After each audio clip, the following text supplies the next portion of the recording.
ñii président àndal defuñu lu fi jar raser mur yi benn waay lañ amoon rek muy xëy di sosal nit ñi pour juróomi saaga katam boo ko naree song say mbokk ni la noo jaru ko nit ñi di noppi waaye waxoon naa leen egsi na ci daj dëpp bi tey amatul marche arrière ñi ragaloon parce que dafa mën a taal dëkk bi mënul taal dara man dama giñal Macky Sall ne ko man tànk maa ngi fii ci sa wet bu taalee dëkk bi santuma ñang utal bool ñu jox ñi sant ñang ñëpp ak ñi sant faal ñu raxasu jox ma naan lii muy def ñoo ko dàq fuuf waaye bëgg réew mi am yéene ci réew mi naw ni ñu nekkal yërëm ñi ñu nekkal moo tax am na taxawaay yoo xam ne jombale nañ ko suñu bopp mais bu naree yaakaaree ni que mën na menacer réew mi billahi lazi la ilaha illahu boppam lay nax bi ma ko mujjee waat dama ni leen billahi lazi la ilaha illahu dinaa leen wan ne ko Ousmane Sonko fenkat la billahi wallahi taalahi lazi la ilaha illahu lii mu may jiiñ du ci contrat rapport moom amu ko waaye bu fekkee lekk naa ci beneen dërëm sax bu dul ci contrat ku ci yaakaar mbuxum yarewuñ ma noonu sama digganteeg yàlla yàlla dina ma àtteeg moom dëkk gu ma dëggu ci loolu moo tax ma gëm ni que egg na ci daj dëpp dootul yéegati li ko dese wàcc la dese te bu ngeen góorgóorloo suñu yéene ci réew mi ak président de la république mën nañ ci egg ñi bëggoon a taal li ñuy wax ce qu'ils disent maître ce qu'ils disent aux gens de l'étranger au Sénégal on a perdu des libertés il n'y a plus de liberté c'est archi faux le droit d'insulter n'existe dans aucun pays le droit de diffamer n'existe pas dans une démocratie la volonté de brûler les biens publics n'existe pas dans une démocratie la liberté individuelle mes libertés individuelles ne me permettent pas quand même d'entraver les libertés d'autrui. Si arrêter de pareils actes, c'est détruire la démocratie, mais je pense que nous ne voulons pas de cette démocratie. Nous ne sommes pas dans l'anarchie.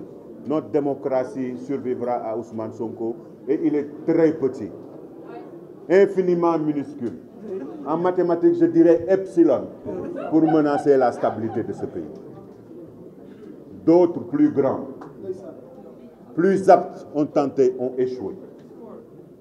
Il est arrivé à un moment donné où peut-être certains avaient baissé ou avaient décidé de se retirer ou de s'occuper de leur famille ou d'être dans autre chose. Le travail reprend. On ne recule pas, on ne se rend pas, on avance.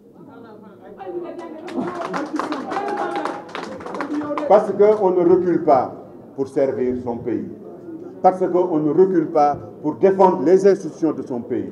On a l'obligation morale de ne pas reculer pour préserver son pays.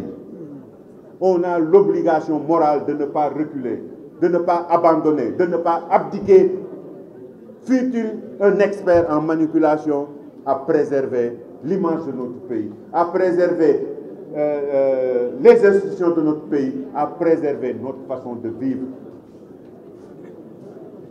Parce que même notre façon de vivre est attaquée par ce menteur, diffamateur, calomniateur. C'est lui qui menace les libertés des gens.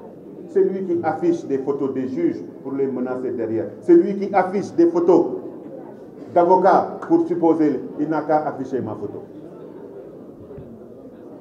Vous savez, on se connaît. On va arriver à un stade où si certaines personnes ne prennent pas leurs responsabilités, d'autres prendront leurs responsabilités. Nous avons combattu avant lui. Nous nous sommes donnés pour notre pays avant lui. Je rappelle aux gens que cette personne qui essaie de vous faire croire qu'il peut changer quoi que ce soit, il ne peut même pas changer le fonctionnement de sa commune, à plus forte raison de notre pays. Il ne peut même pas changer le fonctionnement de sa propre vie, désorganisé, débauche totale, menteur, calomniateur, diffamateur. Une personne qui est dans ces lignes ne peut pas embarquer notre pays. Une personne qui est dans ces lignes ne peut pas embarquer la jeunesse de notre pays. Quand on se battait le 23 juin, je rappelle, et j'ai beaucoup de respect pour les deux camps, que ce soit ceux qui proposaient le ticket et ceux qui combattaient. C'était des générations qui s'étaient engagées à défendre des idées. Au même moment, nous qui sommes de sa génération avons organisé le combat. Au même moment, lui, il cherchait des terrains avec un certain monsieur pour les vendre. Ce n'est pas un messie, c'est un menteur.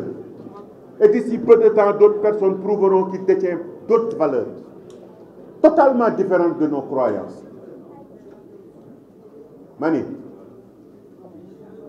na ngeen taxaw parce que dinañ ko obligé mu ñëw sëgg bërewaat appel am na.